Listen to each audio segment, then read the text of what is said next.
Naglabas na ng lookout bulletin ang Department of Justice laban sa ilang opisyal ng Office of the Vice President na pinatatawag sa Kamara. Pero ang isa sa mga opisyal ng bise, abay naunahan na sila at bumiyahe na pa Amerika.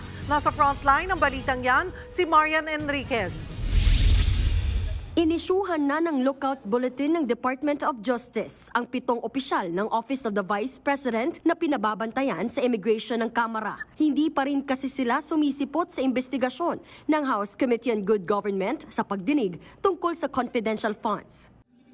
Pero bago pa man mag-issue ng lookout bulletin ng DOJ, nakaalis na ng bansa ang isa sa mga tauhan ni Vice President Sara Duterte. Ayon sa OVP, nakalipad na pa Amerika ang Chief of Staff ng Bise na si Zulaika Lopez noong Lunes, November 4 hanggang November 16.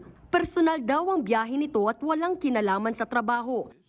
Pero ang problema, kasama si Lopez sa mga pinasabi ng opisyal ng OVP dahil gusto silang tanungin tungkol sa ginastos na confidential funds ng bise mula 2022 hanggang 2023. Kaya ang mga kongresista hindi naiwasang magduda lalo't umalis siya noong gabi bago ang pagdinig ng komite.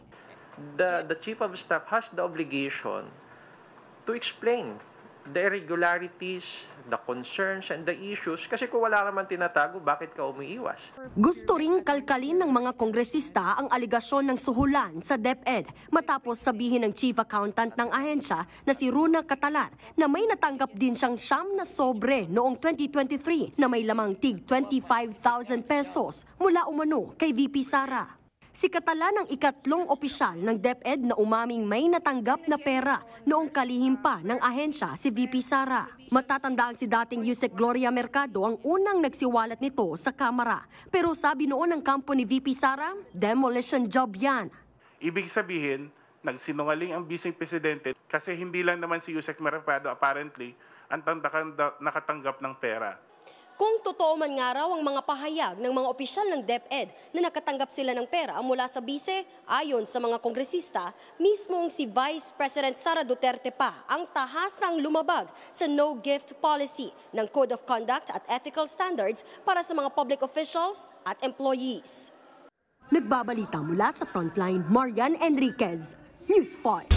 Mga kapatid, Cheryl Cosim po, huwag maging huli at maging una sa lahat sa balitaan. Para sa tuloy-tuloy na talakayang sa Frontline, mag-follow at mag-subscribe sa social media pages ng News 5.